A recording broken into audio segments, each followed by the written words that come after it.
Donc je disais que l'État a de plus en plus besoin de recettes fiscales. Ce besoin pressant et constant de deniers se manifeste d'ailleurs malgré la volonté d'attirer les investisseurs étrangers par l'adoption de lois de finances de plus en plus rigoureuses et de réformes fiscales de plus en plus imposantes. Les États restent dans une antinomie criarde, inciter les investisseurs à investir tout en cherchant à prendre le maximum de l'activité économique des privés.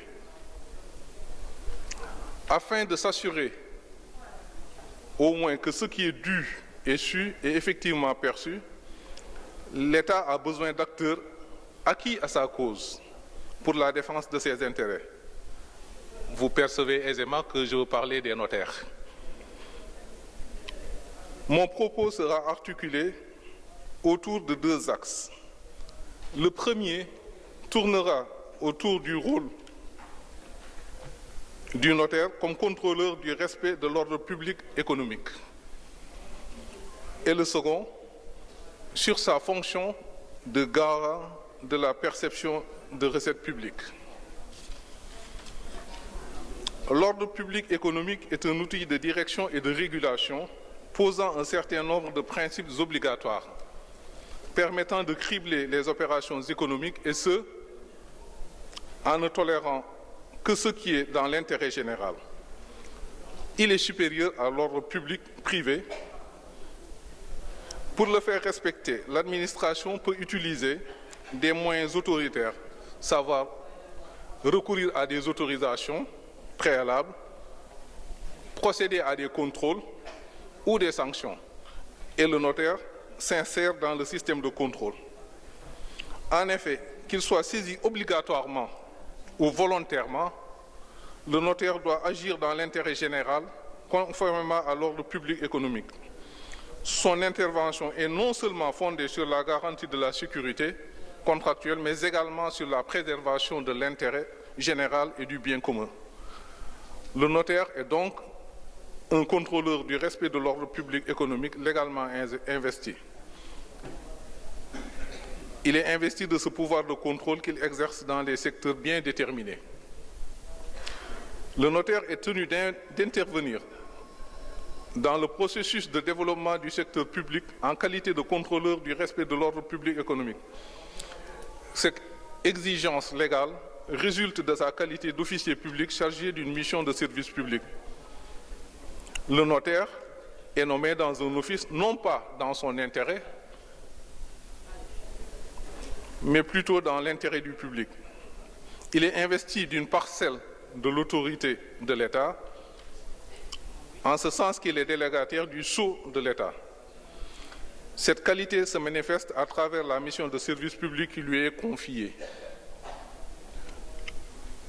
Le notaire reçoit et accepte une mission de l'État, mission pour laquelle il bénéficie d'un monopole protégé par la loi. Il a le monopole de l'authentification des actes, qui est une mission de service public. Mais il résulte clairement de son statut que sa fonction est plus largement perçue, en ce sens qu'il est également chargé d'assurer la sécurité de ces actes juridiques que ses clients veulent accomplir. À ce titre, il exerce personnellement sa mission dans l'intérêt général et collabore avec d'autres entités dans la préservation du dut intérêt. Le notaire est délégataire d'une partie de la souveraineté de l'État. Il exerce son activité en contrôlant d'une manière impartiale, indépendante et responsable la légalité des actes et des affaires qu'il est amené à traiter et par conséquent à authentifier. Il exerce avec correction et compétence dans l'application de la loi et dans toutes les manifestations de son activité professionnelle, en recherchant la forme juridique la plus adaptée aux intérêts publics et privés pour lesquels son intervention est demandée. Il assure au service de l'intérêt général et de la sécurité juridique préventive et permet d'éviter les litiges et contribue ainsi au développement économique et à la paix sociale.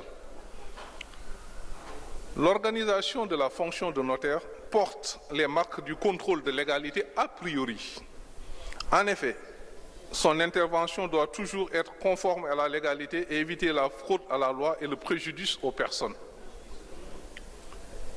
Outre ces moyens, sur le plan déontologique, le notaire doit être loyal envers l'État qui lui a concédé une délégation de puissance publique.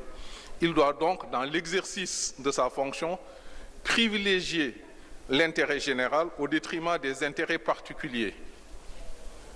Mais dans la pratique, est-ce l'attitude quotidienne des notaires?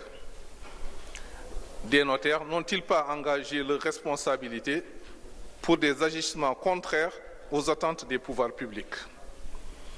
Quelle que soit la réponse à ces questions, venant des notaires individuellement ou collectivement, ou des organes de contrôle de la fonction notariale, une chose est sûre. Le notaire doit adapter son action et la situer au-delà des égoïsmes personnels et au bénéfice du bien commun. Cette exigence comportementale lui incombe également dans le cadre de la collaboration pour la préservation de l'intérêt général. En effet, sans porter atteinte à son devoir de secret professionnel, le notaire est appelé à collaborer avec les institutions et organismes de l'État, tant pour les fonctions déléguées que dans le cadre des relations officielles relatives à ses attributions. Cette collaboration profite également aux autres institutions et organismes publics et privés qui, eux... D'accord. Donc je disais que l'État a de plus en plus besoin de recettes fiscales. Ce besoin pressant et constant de deniers se manifeste d'ailleurs malgré la volonté d'attirer les investisseurs étrangers par l'adoption de lois de finances de plus en plus rigoureuses et de réformes fiscales de plus en plus imposantes. Les États restent dans une antinomie criarde, inciter les investisseurs à investir tout en cherchant à prendre le maximum de l'activité économique des privés. Afin de s'assurer au moins que ce qui est dû est su et effectivement perçu, l'État a besoin d'acteurs acquis à sa cause pour la défense de ses intérêts. Vous percevez aisément que je veux parler des notaires. Mon propos sera articulé autour de deux axes. Le premier tournera autour du rôle du notaire comme contrôleur du respect de l'ordre public économique. Et le second, sur sa fonction de garant de la perception de recettes publiques. L'ordre public économique est un outil de direction et de régulation posant un certain nombre de principes obligatoires permettant de cribler les opérations économiques et ce, en ne tolérant que ce qui est dans l'intérêt général. Il est supérieur à l'ordre public privé. Pour le faire respecter, l'administration peut utiliser des moyens autoritaires, savoir recourir à des autorisations préalables, procéder à des contrôles ou des sanctions. Et le notaire s'insère dans le système de contrôle. En effet, qu'il soit saisi obligatoirement ou volontairement, le notaire doit agir dans l'intérêt général conformément à l'ordre public économique. Son intervention est non seulement fondée sur la garantie de la sécurité contractuelle, mais également sur la préservation de l'intérêt général et du bien commun. Le notaire est donc un contrôleur du respect de l'ordre public économique légalement investi. Il est investi de ce pouvoir de contrôle qu'il exerce dans des secteurs bien déterminés. Le notaire est tenu d'intervenir dans le processus de développement du secteur public en qualité de contrôleur du respect de l'ordre public économique. Cette exigence légale résulte de sa qualité d'officier public chargé d'une mission de service public. Le notaire est nommé dans un office non pas dans son intérêt, mais plutôt dans l'intérêt du public. Il est investi d'une parcelle de l'autorité de l'État, en ce sens qu'il est délégataire du sceau de l'État. Cette qualité se manifeste à travers la mission de service public qui lui est confiée. Le notaire reçoit et accepte une mission de l'État, mission pour laquelle il bénéficie d'un monopole protégé par la loi. Il a le monopole de l'authentification des actes, qui est une mission de service public, mais il résulte clairement de son statut que sa fonction est plus largement perçue, en ce sens qu'il est également chargé d'assurer la sécurité de ces actes juridiques que ses clients veulent accomplir. À ce titre, il exerce personnellement sa mission dans l'intérêt général et collabore avec d'autres entités dans la préservation du dut intérêt. Le notaire est délégataire d'une partie de la souveraineté de l'État. Il exerce son activité en contrôlant d'une manière impartiale, indépendante et responsable la légalité des actes et des affaires qu'il est amené à traiter et par conséquent à authentifier. Il exerce avec correction et compétence dans l'application de la loi et dans toutes les manifestations de son activité professionnelle, en recherchant la forme juridique la plus adaptée aux intérêts publics et privés pour lesquels son intervention est demandée. Il assure au service de l'intérêt général et de la sécurité juridique préventive et permet d'éviter les litiges et contribue ainsi au développement économique et à la paix sociale. L'organisation de la fonction de notaire porte les marques du contrôle de légalité a priori. En effet, son intervention doit toujours être conforme à la légalité et éviter la fraude à la loi et le préjudice aux personnes. Outre ces moyens, sur le plan déontologique, le notaire doit être loyal envers l'État, qui lui a concédé une délégation de puissance publique. Il doit donc, dans l'exercice de sa fonction, privilégier l'intérêt général au détriment des intérêts particuliers. Mais, dans la pratique, est-ce l'attitude quotidienne des notaires? Des notaires n'ont-ils pas engagé leurs responsabilités pour des agissements contraires aux attentes des pouvoirs publics? Quelle que soit la réponse à ces questions, venant des notaires individuellement ou collectivement, ou des organes de contrôle de la fonction notariale, une chose est sûre. Le notaire doit adapter son action et la situer au-delà des égoïsmes personnels et au bénéfice du bien commun. Cette exigence comportementale lui incombe également dans le cadre de la collaboration pour la préservation de l'intérêt général.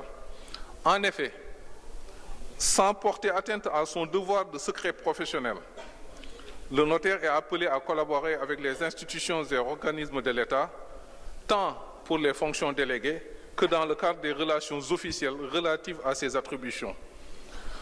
Cette collaboration profite également aux autres institutions et organismes publics et privés qui, eux, sont tenus de respecter autant que lui les obligations afférentes à sa fonction. De même, en matière de blanchiment de capitaux, le notaire offre sa collaboration et donne toutes les informations qu'il détient aux autorités chargées de la lutte contre le blanchiment.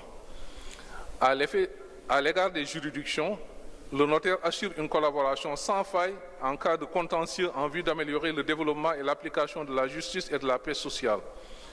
Il assure la transparence et la sécurité juridique et judiciaire, gage d'un environnement juridique sain, attractif et apte au développement. Vu les enjeux pour l'État et la posture du notaire, officier, public, l'exercice de la profession notariale ne peut que participer positivement au processus de développement du secteur public par la préservation de l'intérêt général. Sa mission de contrôleur du respect de l'ordre public économique est une évidence structurelle qui devrait justifier que l'intervention ne soit pas sectorisée. Malheureusement, il est sectorisé.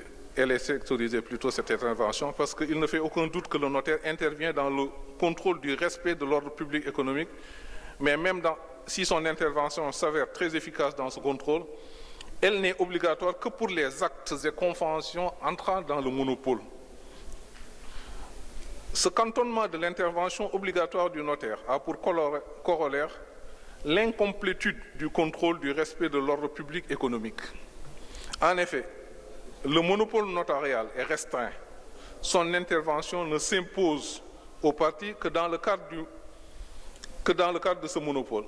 En dehors du dit monopole, sa saisine est subordonnée à la seule volonté des parties. Parce que vous savez mieux que moi que le notaire reçoit les actes auxquels les parties veulent donner le caractère de l'authenticité ou doivent donner. Dans la majorité des États, le monopole notarial concerne uniquement le foncier, l'immobilier et les sociétés commerciales. Dans d'autres, le champ réservé aux notaires est plus réducteur, incluant l'un ou l'autre de ces domaines. Par ailleurs, les tentatives d'extension du domaine d'intervention obligatoire ont échoué, notamment au Maroc, alors que celles de réduction du dit monopole, même fragiles du point de vue argumentaire, se font de plus en plus menaçantes. Les notariats membres de la CAF qui sont présents ici savent qu'on est en train de nous attaquer pour les constitutions de société. On commence par un petit pan et on va terminer justement par nous enlever tout ce qui est constitution de société. Le notariat ne devrait-il pas alors réagir, non pas en argumentant théoriquement dans une polémique discursive sans fin, mais en agissant concrètement pour afficher de manière plus visible son apport à l'économie de l'État. Quoi qu'il en soit, des arguments flagrants et gratuits militent en sa faveur et dénotent une incomplétude notable de contrôle de l'ordre public économique. En effet, une analyse de l'économie de nos États permet aujourd'hui de constater sans embâche que le contrôle de l'ordre public économique n'est pas complet. Des opérations d'envergure se réalisent quotidiennement à l'insu de l'administration.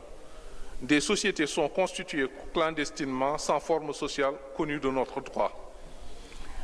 Des éléments de patrimoine font l'objet de transactions importantes sans traitement fiscal. Le secteur informel se développe de plus en plus. Bref, la clandestinité économique prend le dessus sur la visibilité, la transparence et la traçabilité, laissant s'installer la délinquance économique et financière. Il s'y ajoute qu'aujourd'hui, le monopole est lui-même fragilisé par les comportements des usagers potentiels du notariat et les positions sociologiques des juridictions. Les usagers préfèrent réaliser des opérations à leurs risques et périls au lieu de saisir le notaire.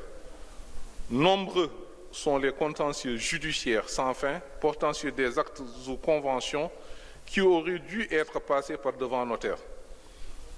Compte tenu de toutes ces considérations, ce serait se voiler la face que d'affirmer que le contrôle de l'ordre public économique est bien assuré. Il reste beaucoup à faire et le notaire pourrait faire l'affaire. Je ne suis pas partisan au point de le dire, mais bon, on constate tout simplement. Son intervention pourrait être encadrée dans un cadre tarifaire raisonnable, évitant ainsi tout refoulement de la part des usagers. Ce faisant, le notaire pourrait prendre mieux qu'aujourd'hui au processus de développement du secteur public qui nécessite visibilité de l'activité économique, transparence des résultats, objectivité du traitement, diligence du recouvrement et perception des fonds nécessaires à la réalisation des dépenses publiques. Je disais que mon propos allait s'articuler autour de deux axes. Le notaire est également un percepteur de recettes publiques. Le service notarial doit contribuer au bien commun de la société, notamment en s'assurant de la disponibilité des moyens dont l'existence dépend de la diligence dans son activité. En effet, outre sa mission principale d'authentification, le notaire, agissant pour le compte de l'État, assure la perception des recettes publiques et contribue à la satisfaction de l'intérêt général. Le notaire est naturellement un collecteur d'impôts. Mais cette noble tâche n'est pas sans difficulté. Noble tâche qui plus est bénévole pour le notaire. Le notaire perçoit pour le compte de l'État l'ensemble des taxes applicables aux actes qu'il reçoit ou qu'il tresse. Pour ce faire, la législation fiscale lui enjoint d'enregistrer les 10 actes. L'enregistrement est le meilleur moyen d'informer l'administration fiscale de la substance des actes notariés. Il donne à l'acte une date certaine et constitue un fantastique moyen de contrôle des actes et transactions par l'administration fiscale. Il s'agit là d'une fonction naturelle du notaire.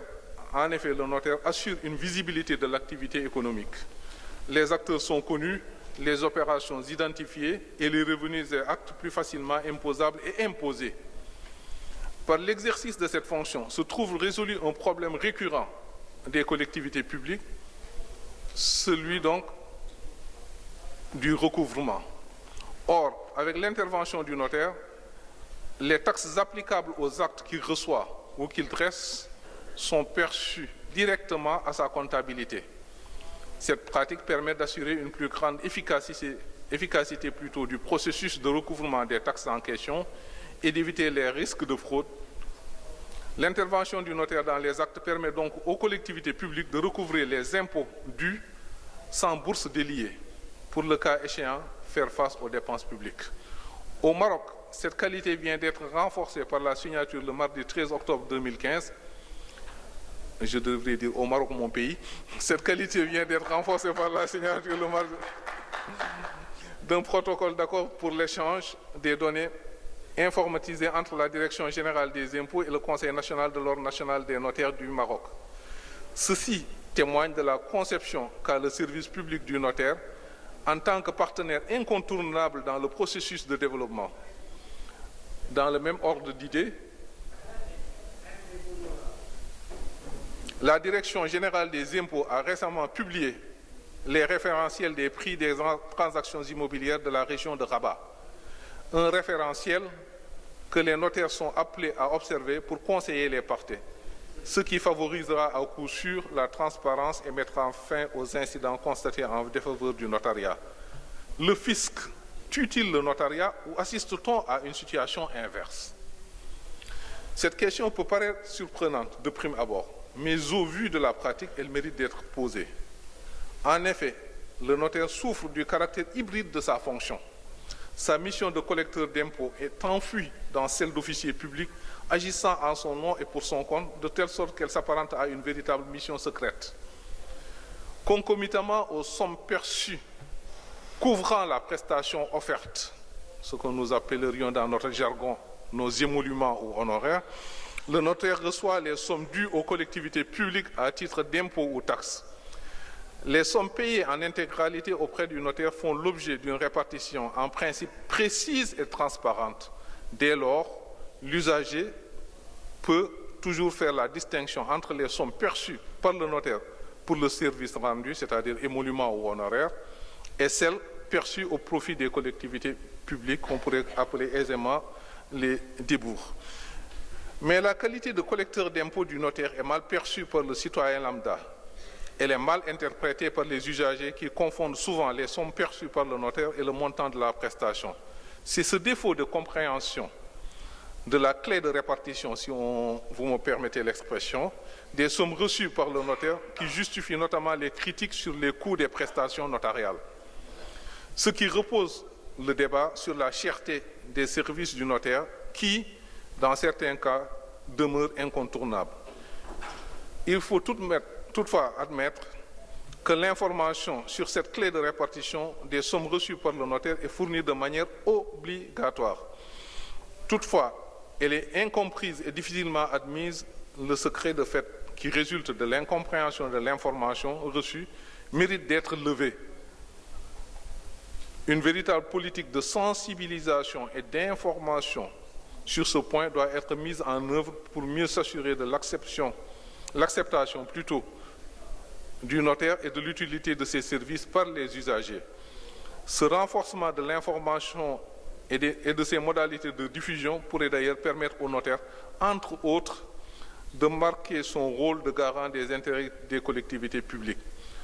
Les acteurs de la profession notariale sont soucieux du bien commun. Ils sont tous tenus, notaires et structures notariales nationales, d'agir dans l'intérêt général et de privilégier cet intérêt au détriment des intérêts particuliers. Nous le savons, cela est très difficile si l'on sait que, quelle que soit la situation, le notaire est saisi par les parties. En effet, autant il est évident que cette hiérarchisation des intérêts en présence puisse se faire dans le cas où l'acte ou la convention entre dans le monopole notarial, Autant il est moins évident de garder la même attitude lorsque les parties veulent juste conférer le caractère de l'authenticité à leur acte ou convention. Mais en tant que professionnel du droit et officier public, il ne peut que préserver l'image de la profession en faisant prévaloir l'intérêt général sur les intérêts particuliers. C'est ainsi que le notaire ne doit pas participer à la dissimulation du prix. Il n'y a pas intérêt du reste, mais dans le cadre d'une transaction, ni à tout autre acte clandestin totalement ou partiellement. La pratique notariale, de par la volonté des notaires et leur loyauté à l'égard de l'administration, offre plus de transparence dans la perception des impôts et taxes. De tels fonds perçus augmentent les richesses de l'État et participent à la constitution du budget annuel de l'État et pourront servir à la réalisation des dépenses publiques. Cette attitude profitable à l'État n'exonère pas l'étude notariale en tant qu'entreprise de payer l'impôt sur son activité. L'augmentation des recettes fiscales devant aboutir à un bien-être économique et social, à la préservation de l'intérêt général, la pratique notariale telle qu'abordée plus haut participe activement au processus de développement économique en agissant sur le secteur public. Toutefois, la pratique notariale mérite d'être renforcée sur le secteur public. En effet, les personnes morales de droit public estimées fortes dans leurs relations contractuelles n'ont pas mis en place de garde-fous précontractuels et de suivi assurant la préservation de leurs intérêts. Pour y remédier, l'assistance notariale aux personnes morales de droit public devrait mieux se développer. Cet exposé terminé, je compte sur votre clémence, sachant que pour celui de Dieu, plutôt celle de Dieu, ça m'est déjà accordé parce qu'il est dit dans le Coran « Inna rahmatallahi qaribun minal muhsinin ». Shukran jazilan. Merci. Merci, Maître Touré, pour ce brillant exposé et cette belle conclusion. Alors, compte tenu de nos contraintes horaires, je vais laisser la parole à la salle pour un quart d'heure. Gardons à l'esprit que nous devons sortir de ce congrès avec de fortes recommandations à soumettre à nos différentes chancelleries. Recommandations devant porter sur notre thème qui est la pratique notariale et le développement économique. Et après vos interventions, notre confrère de l'Algérie, Maître Abderrahmane Soualmi, vous parlera de l'expérience algérienne, notamment du groupement d'intérêt commun agricole. Donc la parole est à la salle. 2 minutes pour chaque intervention, s'il vous plaît, et le tout pour un quart d'heure. Merci.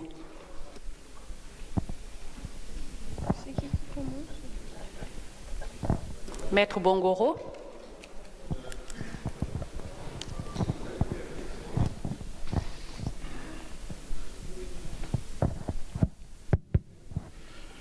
Merci Madame la Présidente.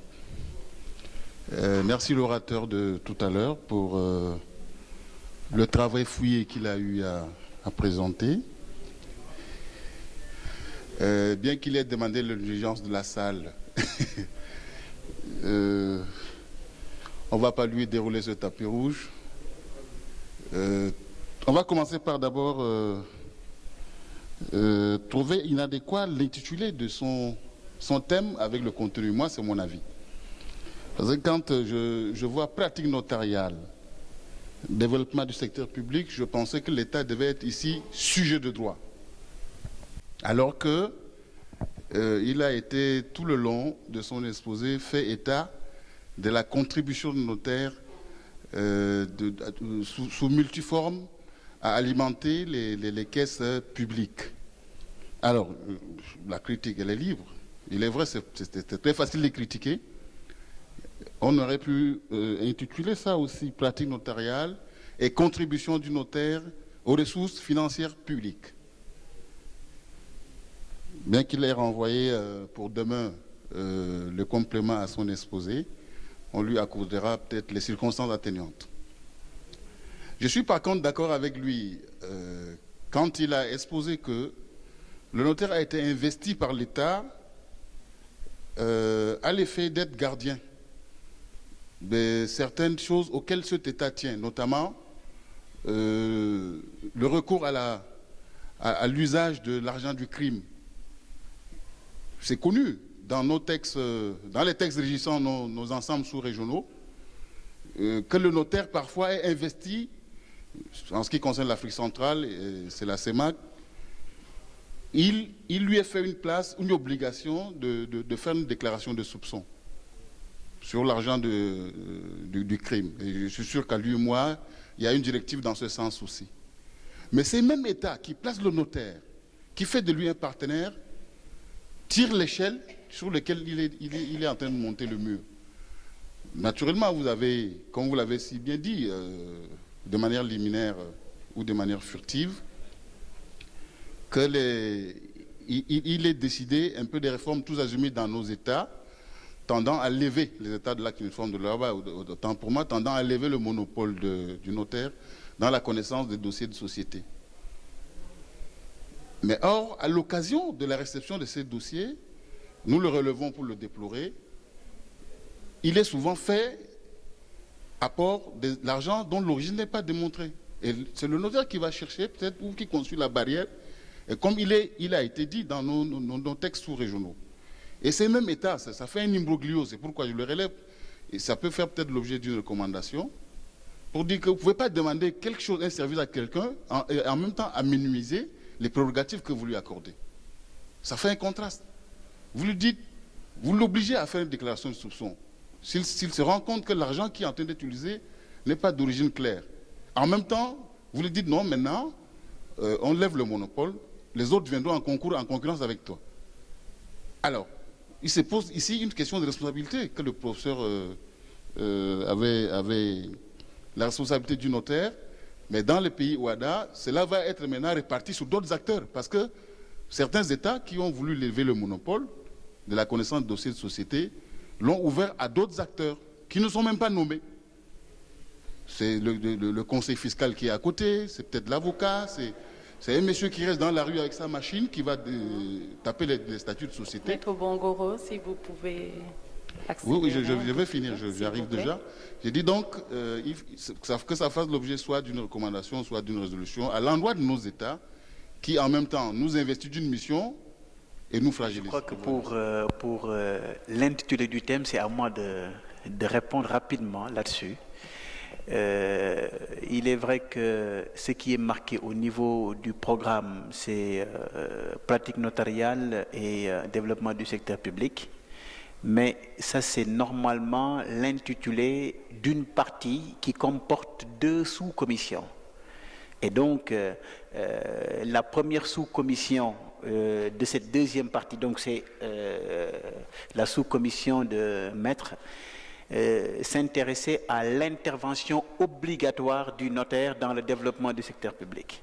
Donc normalement c'est intitulé comme ça et vous avez parfaitement raison de revoir même le thème pour considérer que l'on aurait pu dire la contribution notariale au développement du secteur public. Mais d'une manière générale c'était cela. C'est une erreur donc matérielle purement au niveau du programme. Merci beaucoup. Laurent Djonga Etame du Cameroun. Si vous le permettez, je voudrais revenir à la première sous-commission, notamment en ce qui concerne la mission d'identification des risques d'investissement qui incombe au notaire dans son rôle de conseiller. Ne pensez-vous pas que ce soit une très lourde responsabilité qui pèse sur le notaire, malgré le fait de recourir à une synergie interprofessionnelle? Je vais dans la réalité. Parce que quand les gens viennent chez le notaire pour créer une entreprise, généralement, ils ont fait une étude de faisabilité et souvent, on est en face des professionnels. Je prends le cas d'un forestier, d'un assureur, d'un médecin qui veut créer une clinique. Ils sont généralement bien outillés, ils connaissent leur environnement réglementaire, économique. Est-ce que le rôle du notaire dans les conseils, vous pensez que ce soit un rôle vraiment efficace? C'était là ma préoccupation. Je ne sais pas, madame, si je comprends bien votre question, qui est centrée sur la question du risque d'investissement. On devrait même d'ailleurs dire sur la question des risques d'investissement. lorsqu'un investisseur décide de s'implanter dans un pays donné ou de créer une entreprise pour produire des biens ou des services, je pense en particulier à l'investissement international, il s'expose à une foultitude de risques. Il s'expose à des risques économiques liés à la fiabilité des études de faisabilité qu'il a faites. Dans mon intervention sous couvert d'obligation de conseil, je disais qu'il ne fallait pas envisager d'étendre les compétences des notaires pour protéger les notaires, et en particulier, il ne fallait pas que le notaire s'approprie des compétences et donc, par voie de conséquence, des responsabilités économiques. Voilà pour le risque économique. Il y a également en matière d'investissement des risques que les spécialistes qualifient de risques politiques. Les risques politiques sont inhérents fondamentalement à des risques d'expropriation, étant entendu que quand on est attentif au contentieux de l'investissement international, on observe qu'il y a des expropriations franches, ou des nationalisations pures et dures, classiques en quelque sorte, et ce que les spécialistes de la question appellent désormais des expropriations rampantes. Je vous montre un exemple d'expropriation rampante. Voilà une entreprise qui a constitué un investissement. Elle a commencé à l'exploiter. Mais voilà que, pour une raison ou pour une autre, mais une raison qui n'est pas juridiquement fondée, ou parce qu'il s'agit de favoriser un concurrent, voilà que l'administration fiscale va ponctionner sous couvert de redressement les avoirs de l'investisseur d'une façon telle qu'il est pris dans un contexte de strangulation. Il n'a même plus la possibilité de payer ses employés, de faire face à ses besoins de... Voilà un exemple d'expropriation rentrante. En tout état de cause, puis vous avez une autre illustration, qui est l'absence de transfert des dividendes ou des avoirs initiaux. Ça, ce sont des risques politiques. Il est évident que le notaire n'a pas de compétences et, par contre-coup, de responsabilité à prendre en matière de risques politiques. Alors reste les risques juridiques. Et sur les risques juridiques, si vous m'avez bien suivi, ce dont je ne doute pas, compte tenu de l'obligation de légalité, de l'obligation de conseil, il me paraît évident qu'à ce niveau-là, le notaire intervenant va pouvoir s'exposer à des responsabilités. C'est la raison pour laquelle, si vous m'autorisez encore 30 secondes, sur la question qui était en débat tout à l'heure, la question de la circulation d'un acte authentique constitutif d'un acte sociétaire pour un investisseur qui, si je me souviens bien, installerait sa succursale en Côte d'Ivoire. Bon, je crois qu'il ne faut pas rêver. Je crois qu'il ne faut pas rêver. Je crois que la sécurité juridique impose un devoir de lucidité. L'Union européenne, puisqu'il en a été question, a ceci de fondamental que sa caractéristique essentielle, certains ne le savent pas, c'est de prévoir la constitution d'un ordre juridique européen. Et d'un ordre juridique européen qui transcende les ordres juridiques nationaux. Primauté du droit européen sur primauté du droit national, par exemple. Bon.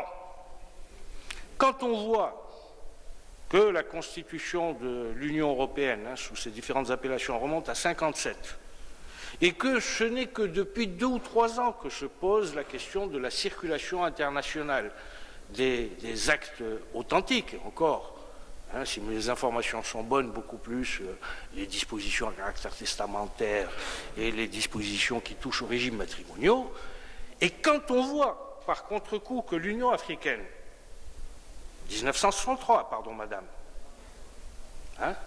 n'a même pas posé les rudiments d'un ordre juridique africain qui transcenderait les ordres juridiques nationaux, qui permettrait à cette entité africaine de condamner un État défaillant dans l'exécution de ses obligations ou du fait des manquements qu'il aurait commis en ne respectant pas le droit des Africains, c'est-à-dire le droit de l'Union africaine.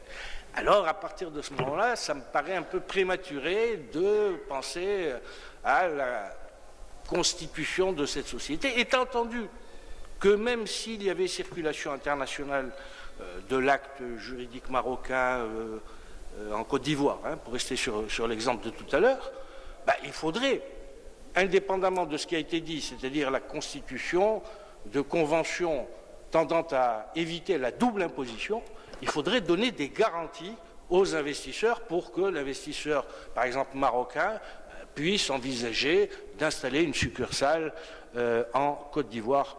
Voilà ce que je voulais vous dire. Et je passe la parole à Maître Abderrahmane Soualmi.